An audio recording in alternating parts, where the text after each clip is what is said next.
Assalamu alaikum, honorable course teacher and my classmate. My name is Yasir Arafat. I am a student of World University of Bangladesh in the department of BTHM. My roll number is 3661. I am from the district of Kurigram. The name of my village is Ulipur Boldipara. It is a lovely and beautiful place.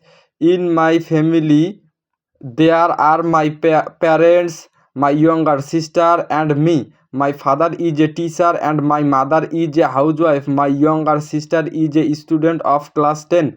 I have passed my SSC form 2018 under technical board, and I have passed my HSC form 2021 under the same board.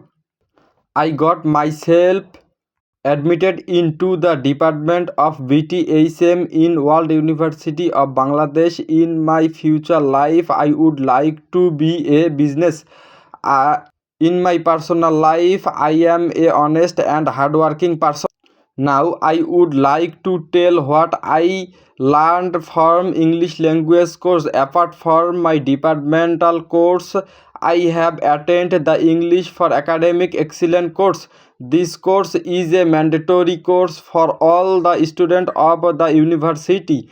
This course is very helpful for me to learn English. Thank you, sir. Thank you all.